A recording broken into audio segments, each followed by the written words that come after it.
All right, welcome to Connections Online 2025 on Wargaming, the Future in PME. I'm Tim Barrick. I'm the director of the Brute Krulak Center for Innovation and Future Warfare at Marine Corps University. And this focus is going to cover Wargaming, the Future as we execute it at Marine Corps University in support of professional military education. And just a quick background on Marine Corps University. We cover all the schools from enlisted through colonel level in the Marine Corps, and in particular focus in Quantico, Virginia. It is the captain's course, the major's course, and the colonel's course that spends most of the time that I'm going to be talking about here with respect to Wargaming the Future. Before we leave this title slide, I want to point out, a couple of the pictures here. So first across the top, this is the operational wargame system in action from tabletop form to Vassal in the center to the digital course of action tool, which is a computerized version of the operational wargame system developed by the Naval Information Warfare Center Pacific.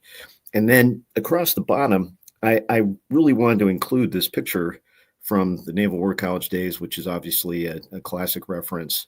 But it's important to note that this time period in between the interwar years, they were Wargaming the Future at that time. And this was a part of professional military education as kind of a common touchstone reference. And for me, I just want to include that as a reminder, because sometimes we cover the span of history from, ancient warfare and wargaming and, Napoleonics to World War II to the present. And so let's dive in. Next slide. So the first thing I want to cover is the why. Why do we wargame the future in PME? The first point I want to address is adaptive behavior. And this may not seem intuitive as to why I'd be covering this, but there was a study that DARPA did in the 70s that was profound to me in what they looked at in infantry battalions that performed in World War II, Korea, and Vietnam. And the question of this study was what made some battalions more effective in combat than others. And one of the key findings that was an insight from this study was that those battalion commanders and staffs that were adaptive in combat were more successful than others. And what does that really mean? Well, we've all heard the saying that no plan survives contact with the enemy, but how long does it take you to figure out that your plan needs to change? And, that the assumptions that you made when you made the plan have been proven false, whether those assumptions were about your friendly force and its capabilities and the status of your forces when you wrote the plan, or something that the enemy has done that you did not anticipate, and now you're in the midst of combat. And do you recognize that your plan now needs to change? And those that don't adapt are not successful in combat. Those that are tuned into the environment and exercise critical thinking and recognize that they need to change are the ones who are successful. So if this is true, then how do you teach that? How do you develop officers and enlisted who demonstrate that adaptive behavior? Is there something we can do in our schoolhouse that helps cultivate that kind of thinking and behavior? I would contend that wargaming is arguably the only effective tool that we can exercise in our schoolhouses to help develop that adaptive behavior. Unfortunately, many times, and I know some of you listening have probably experienced this, we teach planning to an extreme, and you plan and you plan and you plan, but very few times do you actually get to execute the plan that you developed in the classroom, and then to recognize, especially to execute against a live thinking opponent that challenges the assumptions you made in your plan, and you have to change it. And then condition yourself to recognizing that the plan is not the end state. It's the execution of the operation that's the goal here. So adaptive behavior is a key thing that we're shooting for, and wargaming is key to that. Point number 2 deals with the mental models that you plant into your mind when you wargame.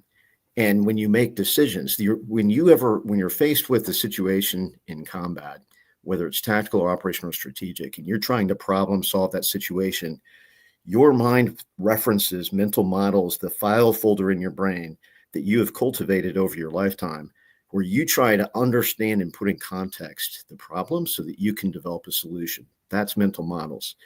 And if you face a situation that you have never seen before and for which you have no mental model, then you're at risk of surprise, which will delay your decision because you now have to put that problem that you're facing that you did not anticipate. You have to put it in some kind of framework to develop a solution and make a decision. But if the situation that you see is one that you recognize, and this gets to the whole recognition prime decision making process, then you can speed your decision making and you can mitigate the risk of surprise. Point number 3 on the why deals with tactics, and to know tactics, you must know weapons. This is something that unfortunately we have many that go through our schools that are at captain, major, lieutenant colonel level that are not immersed constantly in understanding the joint force capabilities or the threat force capabilities. And if you don't understand those capabilities and what they can do, whether it's friendly or enemy, then you can't properly devise tactics.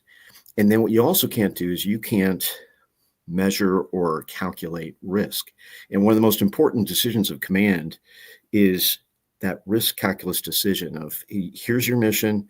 What is the risk to your force in executing that mission? And what is the risk of you accomplishing or not accomplishing the mission based on how much risk you're willing to accept for your force? It's that risk to mission, risk to force kind of calculus. If you don't know the weapon systems that you're up against and how the enemy fights, and if you don't know your own forces capabilities, then you can't properly do that risk calculus decision. So you have to know the systems in order to properly devise tactics. And this is something that those of you who are familiar with Wayne Hughes and his fleet tactics, this is something that he was a proponent of. And then point number 4, this deals with understanding roles and missions of the force and force designs as we look particularly at future warfare. We may be trying to employ systems or warfighting concepts that we have not used before historically, that we don't have any reference point to understand how the forces may interact. And the only way that you can really effectively start to put together those mental models for that future force employment and what it must do and how to potentially, if you're in a position of designing a force, what kind of force do you need?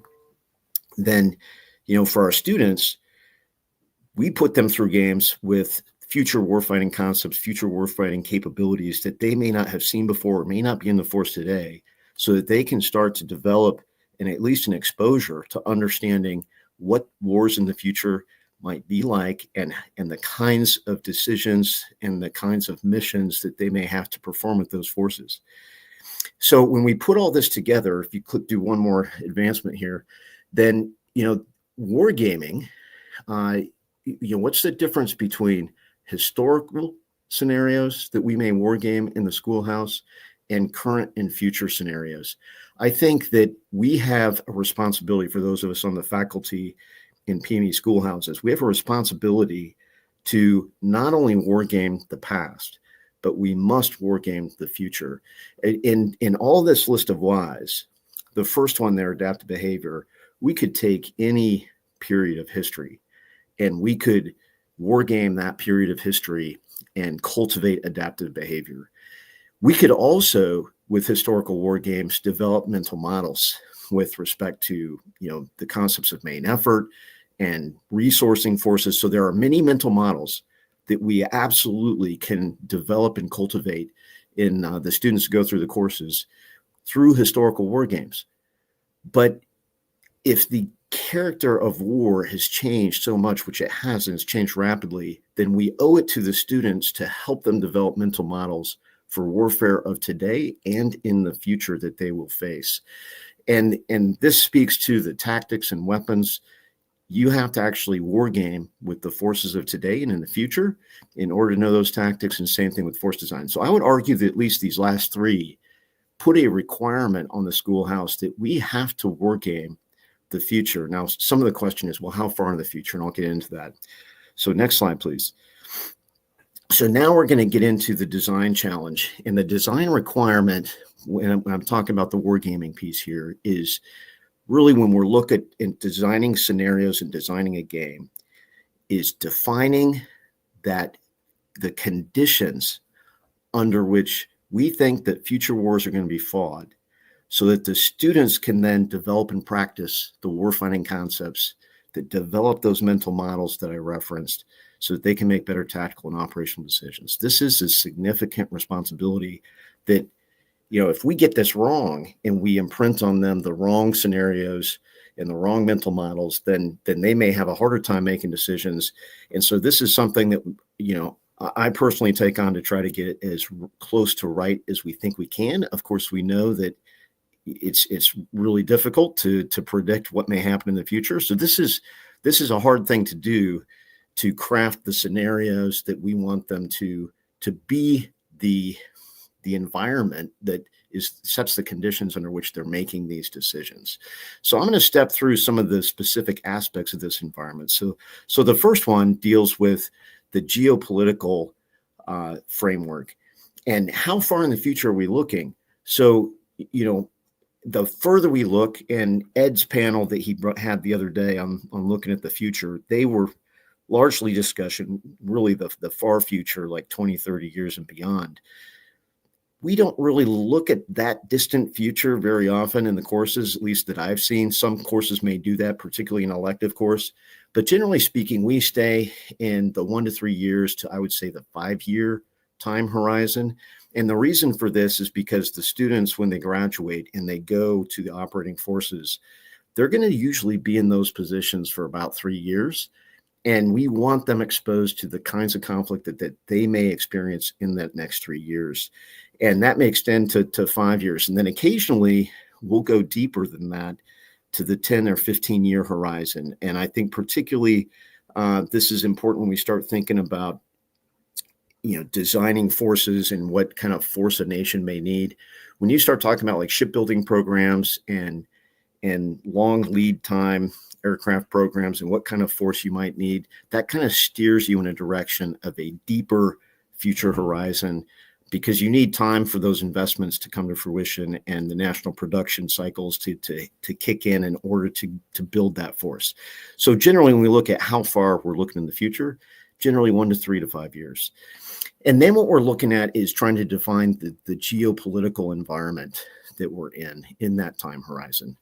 And this is something that we'll take Russia as an example. If we're looking at projecting into a future potential hypothetical Russia-NATO conflict, how long, when does the war in Ukraine end? I mean, right now, it's obviously still ongoing, talk of a ceasefire. But what do we hypothesize about how the war in Ukraine ends, or does it just keep brewing? And then let's say it ends this year with a ceasefire. Then how long does it take Russia to rebuild? And then what is that pathway that takes it into a position that would lead to a conflict with NATO? And what are those assumptions or those conditions under which that would be conducted? At this point, it's anybody's guess, right? If we were to jump 10 years into the future and say 2035, and that we were going to design a war game for that time frame, we have to make significant, bold assumptions about what the Russian forces look like, what the geopolitical situation in the world is. Now, the good thing is, from a design standpoint, is this can be somewhat freeing, because who's going to be able to really challenge that, right? I mean, we can make a hypothesis about what we think that future environment looks like. And then we just have to establish define those assumptions that we are making about that force, and then convey that to the players that are in the game, so that they can mentally put themselves in this far future and establish that context for their decisions.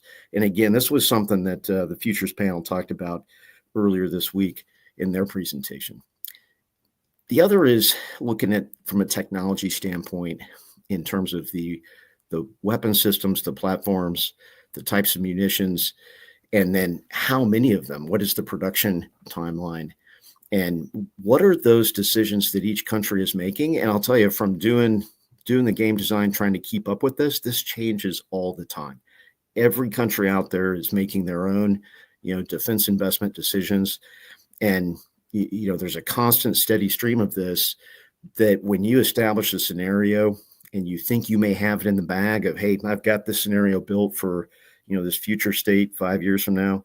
And then all of a sudden, somebody's making an announcement of, hey, this has now changed, and now your storyline has to change. So this is something that, in terms of maintaining the credibility of the scenarios, there's a constant requirement to stay tuned in to what's happening in the global stage, and then incorporating that into the scenario, and then continuing to make that assumption on, hey, new ship program decided on, this is the development timeline, this is when the delivery is, and when it's going to be commissioned. The next is the orders of battle and the force posture. As we look at, the discussions right now ongoing about future American force posture in Europe, in this scenario I just talked about, I mean, what do you project for 10 years from now? I mean, again, it's anybody's guess. So it's just important to make that decision of, are we going to play in America that's fully engaged in Europe with maintaining a force posture there like it is today?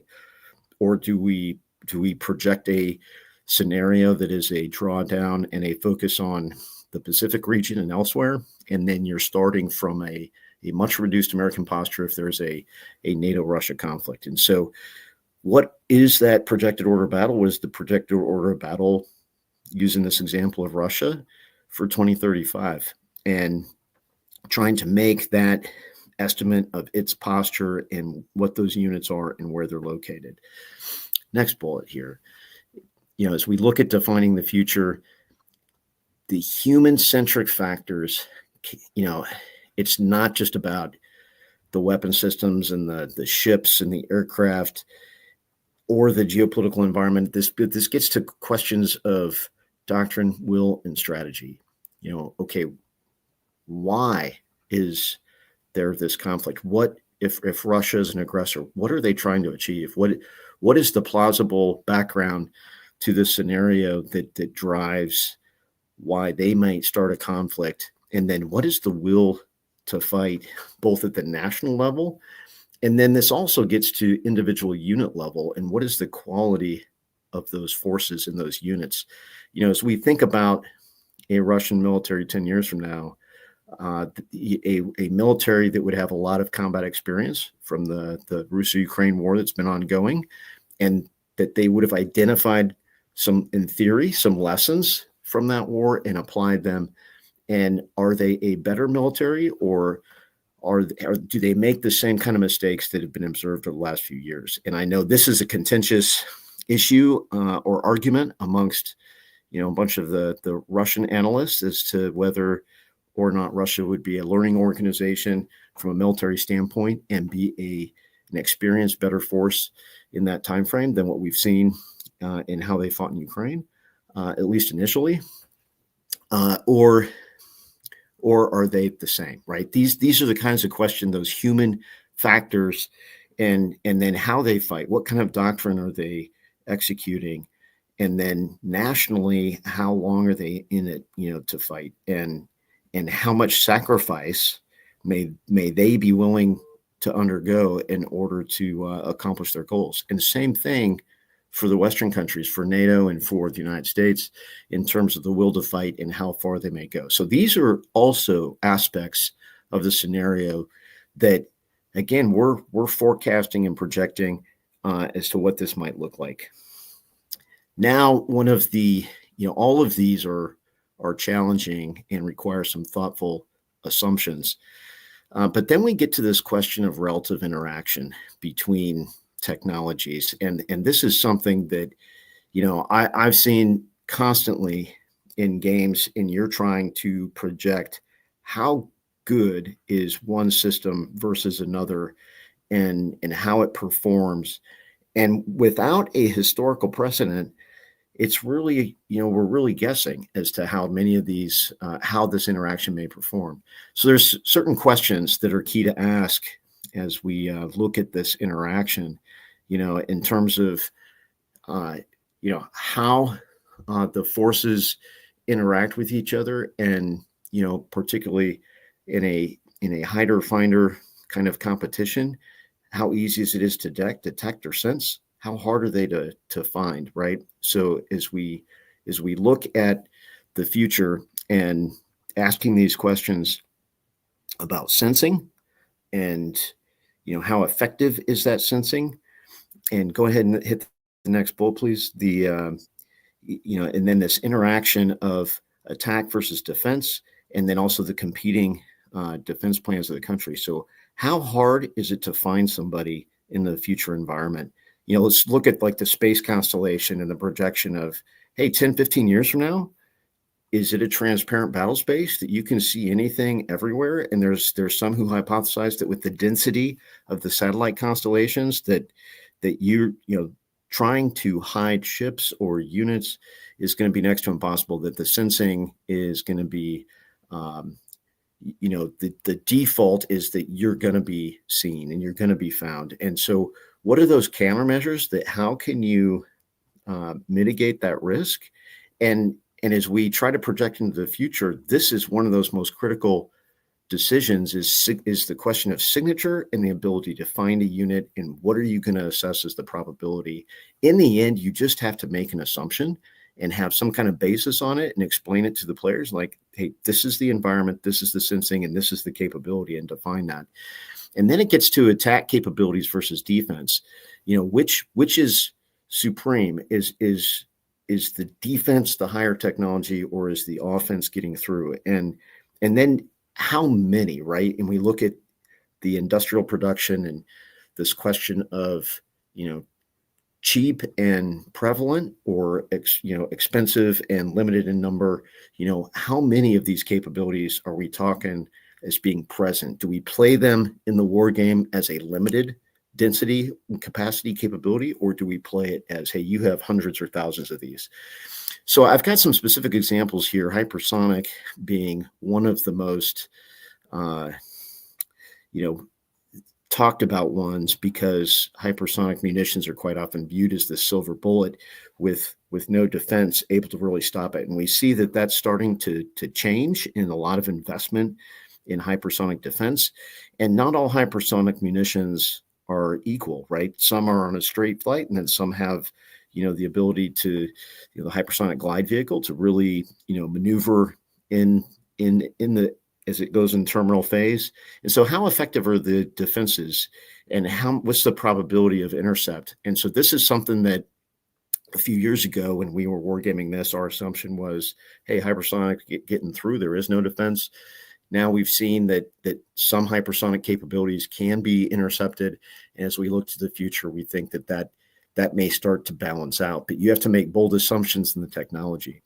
Another one that I see coming up all the time in a game is the vulnerability of submarines to detection, and how good are they from a stealth standpoint in avoiding anti-submarine warfare sensing capabilities, or in a density of ASW systems, is it going to be really difficult for the submarine to remain undetected? So this is something that trying to calibrate a game to today is difficult. As we look to the future, it becomes even more difficult. And which has advantage? Do future submarine technologies give it an advantage? Or I would submit that most likely the ASW is going to start to gain advantage over the submarine, and the submarine will be less capable of hiding. But this is, an arguable point. And of course, I'd be remiss not to bring up drones and drone swarms, and then the effectiveness of various air defenses. And this gets to something that's, you get to the innovation and things like what we're seeing in Ukraine now with drones that have fiber optic cable, spooling out from behind it so that your operator remains undetected, and so that the drone can avoid, electronic warfare and an electronic attack that may disrupt it from getting to the target. And so this is an adaptation that has occurred in Ukraine in that war, and is giving drones now, where defense was starting to be on the rise with countermeasures, and now drones are back in play with this new technology. So what is this going to look like? I mean, if this is happening today, what does this interaction of drones look like 10 years from now? And then what kind of air defense systems are going to be in play.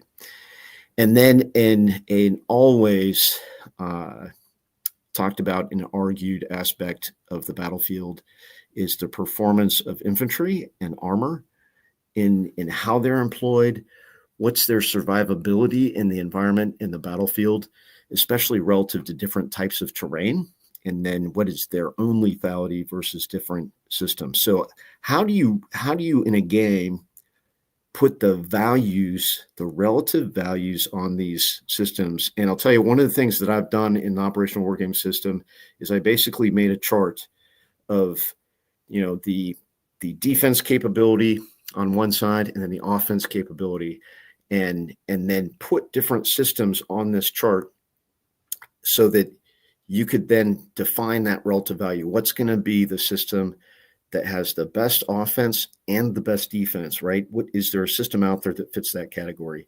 And then you start to plot on that chart a relative comparison of value to make sure that as you put combat values on these systems, you don't inadvertently put something as more capable than what the general conventional wisdom might be, or that you may want to test as a hypothesis in a game. So this gets to that relative value and interaction that's important to define. Next slide, please.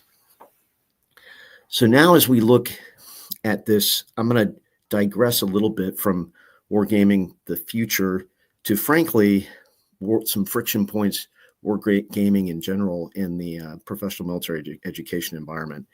These are based on just my experiences over the last 3.5 years from implementing wargaming at Marine Corps University and trying to increase its use and work with the faculty to deliver, educational outcomes that they're trying to achieve through wargaming. One of the biggest lessons learned, and this is from a wargaming team that sits outside of the individual school faculty. So like, for example, the captain's course is our expeditionary warfare school. We've got the command staff college for the majors, School of Advanced Warfighting, and Marine Corps War College. So our wargaming team is in general support of all the schools. So we're not embedded in any one of those. So to some degree, we're an outsider to that very integrated, homogenous faculty team that is exercising that course. So we're coming in to enable that wargaming, but we're a small team, and it has to be by, with, and through. That wargame execution, generally speaking, needs to be by, with, and through the faculty. And in order for that to be successful, there has to be faculty buy-in into the game, into why they're running the game, what they're trying to achieve with the game, and that they have confidence in the game system. If they don't get on board with learning the game system and in incorporating it, then they're not going to understand it, and they're not going to be able to recognize what they can pull from that game to reinforce their teaching points.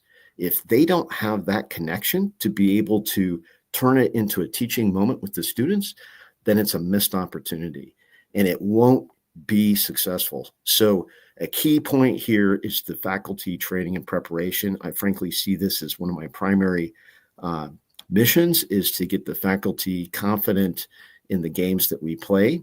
And key to success here is having somebody inside that faculty team. And generally, we've been fortunate in that almost every school has at least one person, in some cases two, where there's somebody that is a fan of wargaming, they believe in it, they take the effort to learn it, and they will put the energy and investment into helping integrate it into that curriculum. That is a huge key to success here.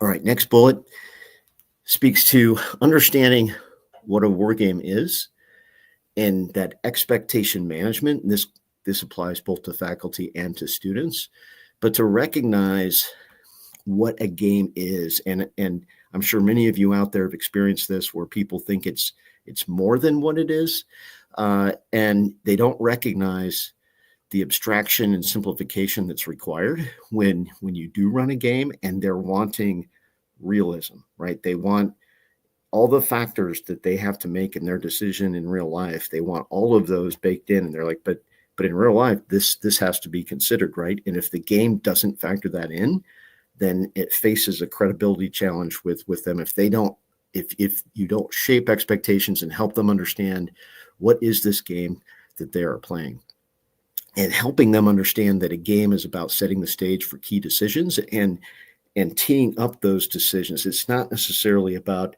replicating reality, but it's testing the plan, but not as a simulation. And that a game may require a departure from their plan. And that might even be in the first turn of the game. And we faced this challenge in not shaping expectation with students that had spent 2 weeks building this immaculate plan. And then, like in the first move of the game, we had 2 opposing groups of students. And I immediately recognized that their plans were in complete opposition, and that one side's plan was going to be derailed at the moment of impact. And that side that their plan was required to change, it was basically rendered irrelevant because they made a plan that hinged on preemption, and we decided to not grant them a preemption opportunity. And we basically said, hey, your ROE is not going to let you preempt. And that was the essence of their plan. And they didn't really have a backup defined. And so then they became very frustrated with the game. So I thought this game was to test our plan, and now we're not testing the plan. What they didn't recognize is, well, we did test your plan, but your plan was too narrow in its focus, and it was not adaptable to the conditions that it found itself in. And so they were forced to adapt. And that was a significant emotional event for them after 2 weeks of investment in this tightly wrapped plan. So helping set expectations of, hey, what is a war game and why are you executing it is really important. The other is the lack of knowledge of capabilities in all domain warfare. Our students tend to be experts in their domain that they were trained in, they have experience in, but no one generally is an expert across all domains. And so part of the challenge here is when students interact with the game, they're playing it at an elementary level in many ways because they're just learning the different capabilities across the domains. And that becomes a struggle that we're at the elementary level. But then again, that's also why we do it, right? Because it is a forcing function to learning. But that also means that we have a hard time advancing beyond that elementary stage. And one of the reasons we have a hard time advancing is the lack of iteration. We have few opportunities in the curriculum to wargame. And quite often we need to move on to the next target and are not able to iterate multiple times on the same game problem. And if we're able to iterate on it, then the students can get past, number one, learning the game system. And then number two, they can experience failure. And then 3, they can start to innovate and devise solutions. If we don't iterate, then they're challenged to get to that cognitive process of understanding and the ability to create and devise solutions that they can then experience and see how they play out.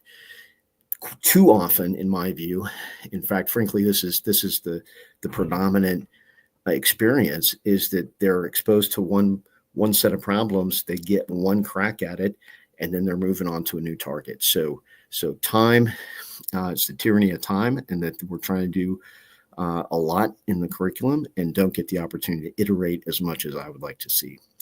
Next slide. So how do we do it? So I'm going to cover some of the war games now. If you go ahead and click on here. So I'm going to start at the tactical level.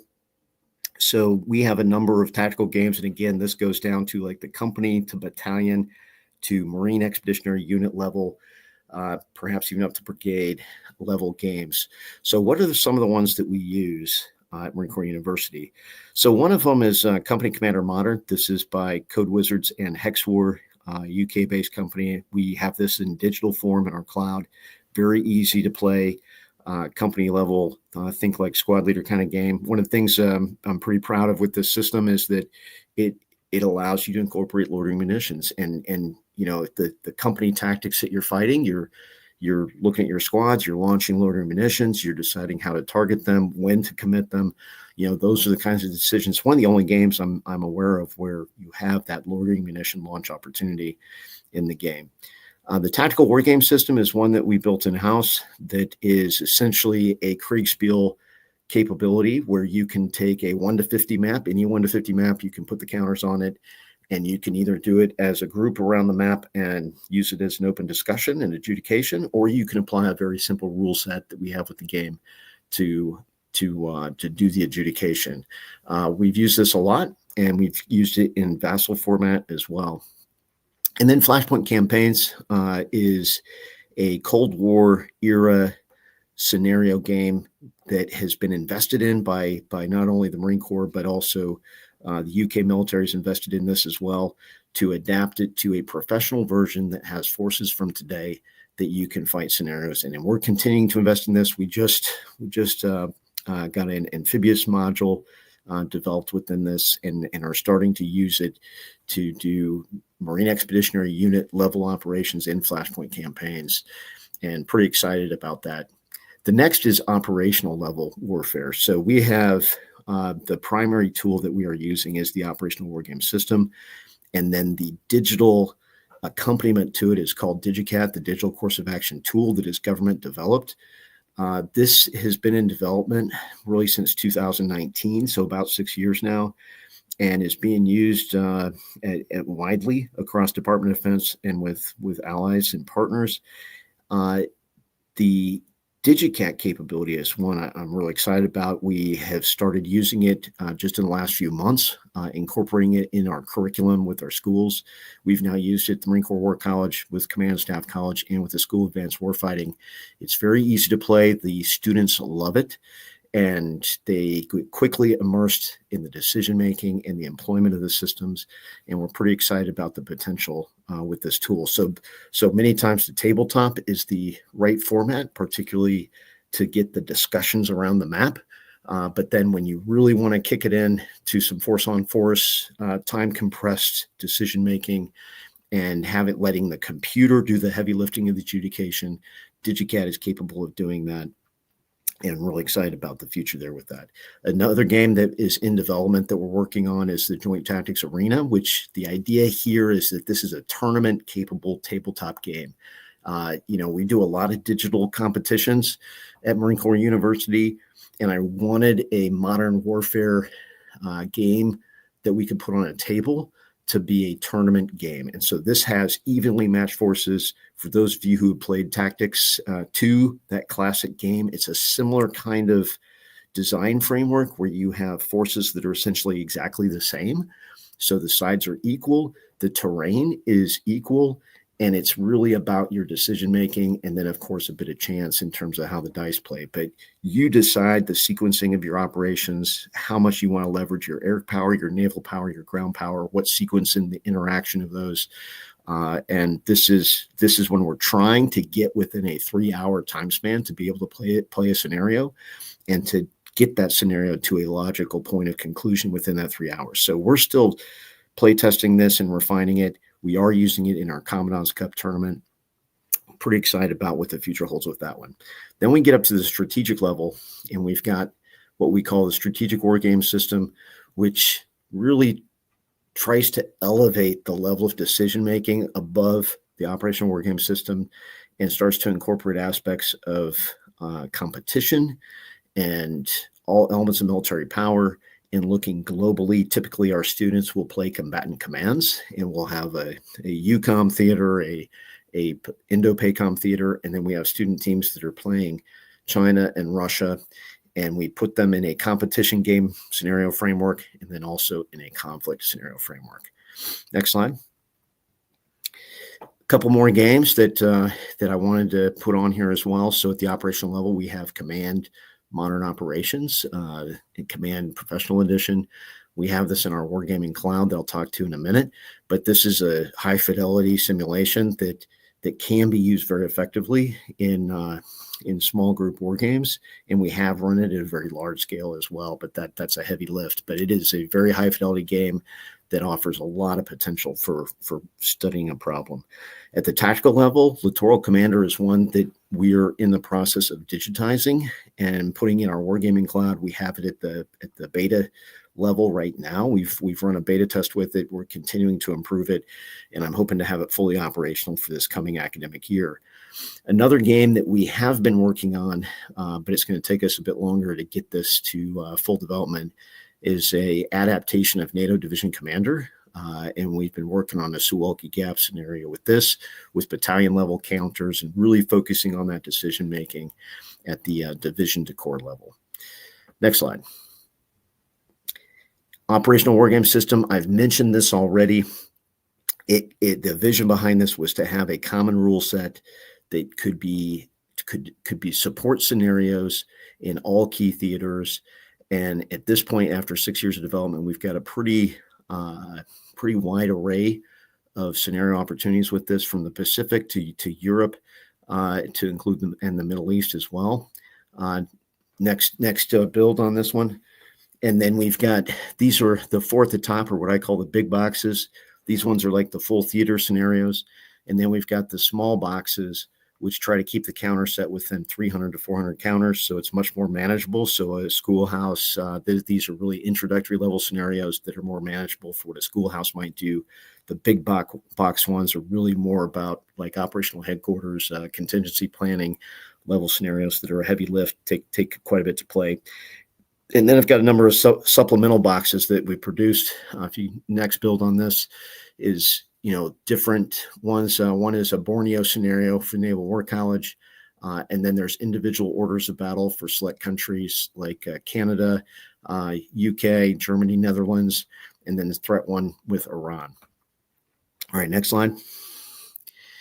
And then we get to our Wargaming cloud capability. So we have a number of games in a cloud environment that players can play individually, or they can play them in a tournament format that we run, essentially extracurricular fight club activities, wargaming tournaments in the cloud. This is reps and sets and decision making. We have contemporary environment games, and we also have the historical games. One of my favorite that we will play is Warplan, World War II operational level game, and we get a tournament going. And we've had this last fall, I think we had 176 players competing in 2 divisions in this, with teams of 4, and we had teams competing from Poland, UK, Canada, Australia, and across the United States, services competing in tournaments. I'll just speak about tournament psychology for a moment. In that, one of the things that I have found is, if you're competing or if you're playing a game in a classroom or assigned as homework, that has a certain feel to it, but it doesn't put the stressors on. Like when you're in a tournament framework as a declared tournament, competitive environment, you have leaderboards, now you have reputational stakes on the line, and it tends to pressurize the decision making, and you bring your A game. When I find that when I sit down and play, I will focus and put a lot more thought into the decision making than if it's a practice scenario or I'm just competing against a friend in a one-off scenario. That's generally for fun. I'll make quick decisions. If I'm in a tournament, I take it much more seriously, and I bring my A game to it. And it's really caused me to think that in the schoolhouse environment, bringing tournaments into the schoolhouse is a way to help pressurize and put students on the spot, really, with their decisions, that they now own their decisions. And when they make those decisions, they have to live with the consequences. And if you have 100 players and you're competing in tournaments, somebody's going to lose, right? And they have to face that cognitive challenge of, hey, you're in here to learn, right? And get over the resistance to putting yourself out there, like, hey, I don't want to play because I don't want to embarrass myself by losing, and therefore they don't practice their decisions. And you've got to break through that ice, get them in there to recognize, look, this is your opportunity to improve your decision making. And so be humble and own it, right? And die gloriously is what I tell people when they're competing in these. You're going to lose. I've lost games, and you go in there and you learn from that. If you don't compete, you're not going to learn. And so that's a take that we've taken a philosophical approach here on tournaments in our Wargaming Cloud. Next slide. All right, that concludes the presentation, and welcome any questions that anybody may have. Got the classic quote here from General von Muffling on, hey, it's not a game at all, it's training for war. All right, is there a design document or requirements list available? to pro commercial game designers used to aid development of products. So we have not put a specific, generalized one out there. I would say that usually this is one where targeting a current game that's out there and see the potential in it to be adapted, and trying not to create games from scratch, and that's expensive and hard to do. So generally in most of these cases, it's been targeting a game that already exists and is on the shelf. And it's like, hey, can you turn that game into a, just add Marine Corps forces to it, right? Hey, the game's great. Let's add Marine Corps forces. Or can you add an amphibious capability to it? So generally that's been the approach. We'll have to take that on board at looking at a generic requirements document. That's frankly a great idea.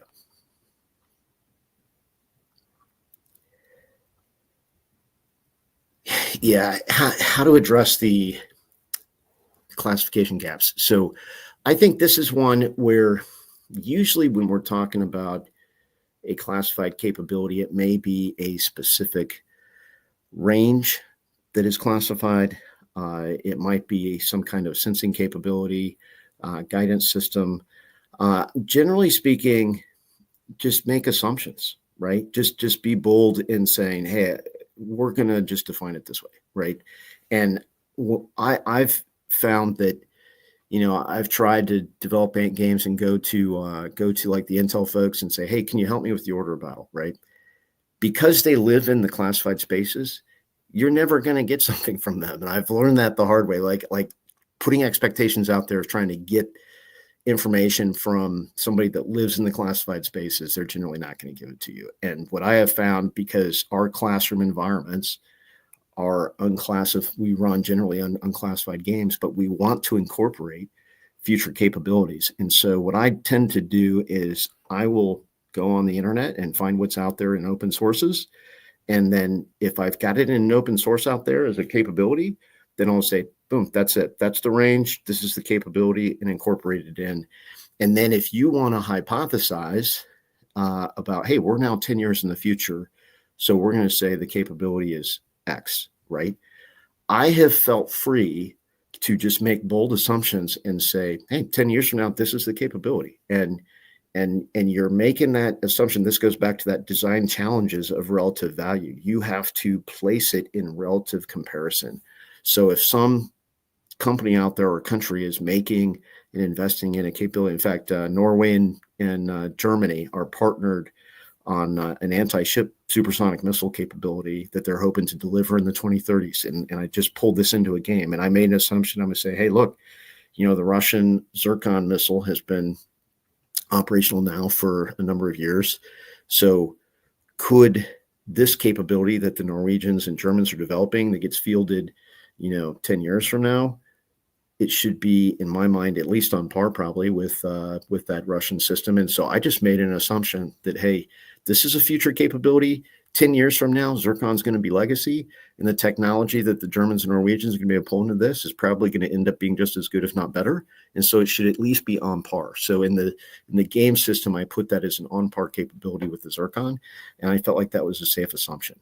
So space is another one, right? Because anytime you get into space and cyber, this takes you, if you want to talk the real systems and capabilities, you have to go to the classified level. So I just talk generically, like go to the effect, right? What is the effect that you're trying to achieve? You're trying to sense, you're trying to enable communications, are you talking about position, navigation, timing? You get into disrupting command and control. So like in the operational war game system, we ended up boiling down some of these effects that the real capabilities and what they can do is classified. But we just said, look, you want to assure C2. And when you apply that effect, the decision we're trying to get from the player is you have limited resources. You can't protect everything. So assuming that you have the ability to protect certain capabilities from like cyber attack or from electronic attack, what capabilities do you want to protect? That's the decision we're going for. If you're a commander or a staff officer and you're given a capability to employ, usually it's a prioritization and resourcing decision that you need to make. And what do you want to put it against, right? what do you want to protect, or what do you want to attack? That's the decision that the game is going for. So if you just focus on the effect that you're trying to achieve with these things like space or with cyber, and say, we're trying to disrupt command and control, and you have a limited number that you can employ. So we're going to give you 6 of these, and you can make 6 decisions for command and control that you can disrupt. Do you want to disrupt the space capability, and what function in space do you want to disrupt, or do you want to go after a specific unit and disrupt that one? That's the decision that we're asking the players to make. Hopefully that answered the question. The level of intensity, this is an interesting one, because it gets to, I think it's more about the capacities than like magazine inventory, right? If we talk about the intensity of the conflict, then you're going to start expending large numbers of munitions. And how many of these munitions do you have on hand, and when does one side start to run out, right? So I think, to me, this question about the intensity of the conflict, it speaks to an all-out usage. Like now you get to those high-end interactions of Chinese DF system versus a carrier strike group. That's level of intensity where now you're at a very intense conflict. If we actually have rockets flying versus carriers, we're at a high level of war, right? So I think this speaks to that. You're now using the inventory up to and possibly even including nuclear weapons, right? That now brings the level of war where the full arsenal is brought to bear. Or you in a limited conflict where a whole set of weapons is never brought to bear. It's an escalation management aspect. And this tends to be like the games with our war college when we talk about managing escalation.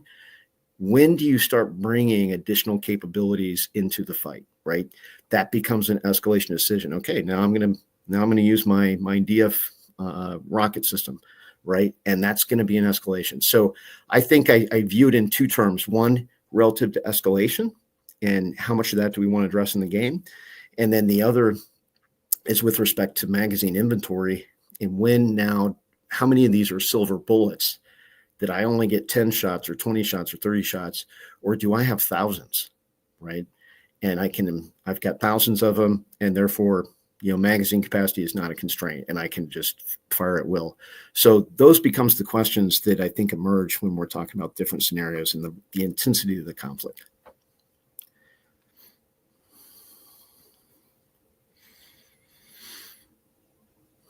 Interesting. So there are definitely differences in culture from our international students, and I don't think it blocks us like that word. I don't think that's there. I think generally what we experience is we value the different perspective because they're putting a different lens on the problem, and particularly because a lot of the U.S. strategy in our national decision making as we look at these conflicts is tied to integration of allies and partners in response to that strategy.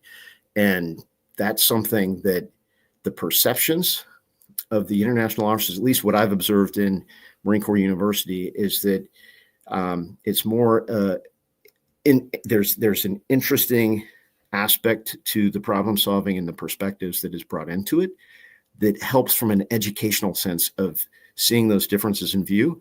And I would also say that most countries that send students to Marine Corps University are generally sending their very best. And I'm continually impressed with those students that show up here. And many of them are participating in the games and expressed a high interest in the wargaming and are performing at a high level in those games. As a matter of fact, Marine Corps War College, we ran a wargaming tournament a few years ago, and we had a officer from the Czech Republic that won it. He won the tournament and was just a fantastic decision maker in the wargaming and was a clear standout. And I've seen that multiple times. In fact, in many of our Fight Club tournaments, the international officers that are participating are doing very, very well in those tournaments. Kurt What games you recommend as post junior listed to Wargame or eventually begin exposure to as early entry level training? Well, I'll tell you the one that I think I hope to propagate across the Marine Corps in a wider form is our company commander modern game. I think that one is fantastic in that it brings in modern warfare. It has you can learn it how to play it in 5 minutes. Super easy. It's relatively quick, and it has the modern technologies that we want them experimenting with. So the number one game that I would put at the top of the list is Company Commander Modern, and I'm hoping that in the future we might be able to get it out there in a wider form.